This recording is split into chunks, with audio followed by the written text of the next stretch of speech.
Hey guys, welcome back to my channel, and in today's video I'm going to be solving a simple question that involves trig identities. So this is a grade 12, almost grade 11 concept that I will be going into. So let's get started.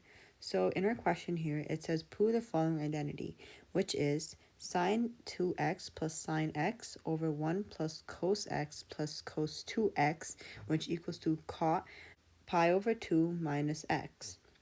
So in order to prove this identity, we have to make sure that the left side is always equal to the right side, because if it's not equal, then you guys cannot prove the identity. So over here, I just provided some basic trig identities that you guys should be knowing and that will help you guys into solving your questions. So let's get started. Over here, let's start off with the numerator. I'm going to be doing step by step so that it doesn't confuse you guys. So this sine 2x over here, if you look up to specifically our double angle formulas, we can see here the sine 2x is the same as this sine 2x in the problem. And this equals 2 sine theta cos theta. So we're going to be switching our sine 2x into the double angle formula. So this is going to be 2 sine x times cos x plus sine x. So we're going to be leaving the plus sine x alone because we're not really touching that. And we're going to leave the denominator alone. So it's going to be 1 plus cos x plus cos 2x. Put the brackets around.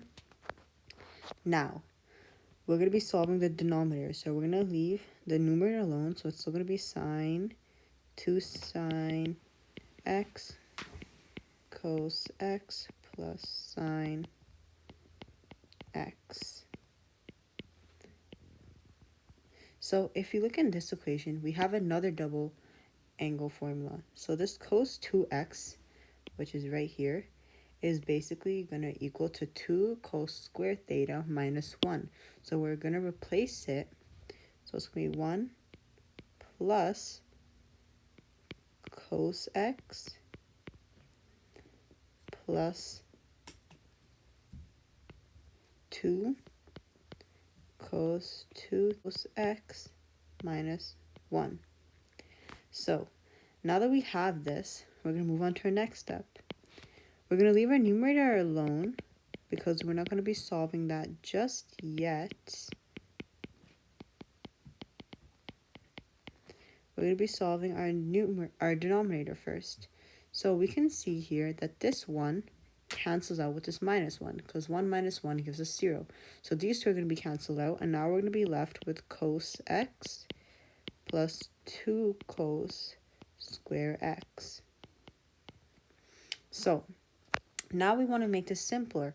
How can we make this simpler, guys? So we can see here that for the top, what is one thing? So this is one equation right here. This is one equation right here. What is something that we can take out to make this simpler? What do these both have in common? These both have a sine x. So if we take a sine x out of here, we're simply going to be left with this 2 cos x plus 1, because sine x divided by sine x, these both cancel out, and it's going to give us 1. That's like basically saying 5 divided by 5, that gives us 1. So that's going to be 1. And now for our bottom, this equation is 1, and this is another equation. What can we take out again that will simplify? What do these both have in common? These both have a cos. So if we take a cos out now,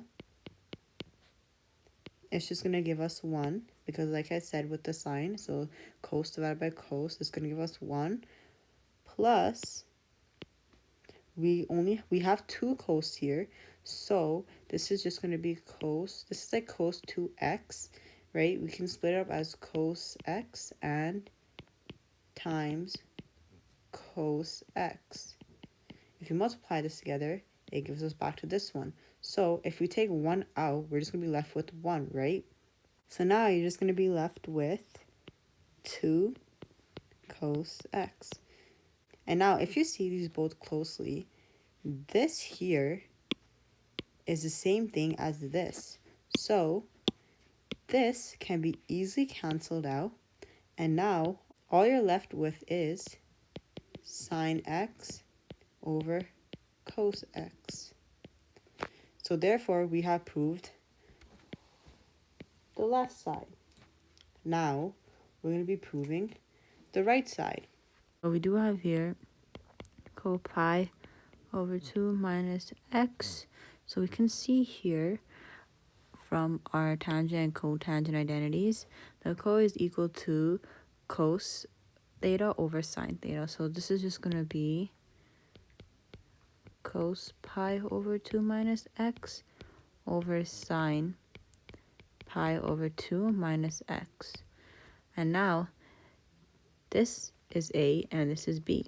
So we have the sum in different formulas. So over here, we can let our A or our alpha equal to pi over 2 and our beta is equal to x. So we're going to do for cos and sine. So this is just going to be, so for here our cos, so we have cos pi over 2 times cos x plus sine pi over 2 times sine x. Now for our denominator, with our sine, we have sine pi over 2 times cos x plus cos pi over 2 times sine x. So now we're going to plug in cos pi over 2, which gives us 0, and our sine pi over 2, which gives us 1. So now we're going to plug in wherever we see cos pi over 2 and sine pi over 2. So over here we have 0 times cos x plus 1 times sine x. So it'll be a numerator. Then we have sine pi over 2, which is 1 times cos x plus 0 times sine x. And now, this here obviously is going to become 0, and this is going to become 0 too. And now we're just left with 1 times sine is just sine x, and 1 times cos is just cos x. So, therefore, this matches our left side. So, therefore, we have just proven the left side is equal to right side. Thank you guys so much for watching.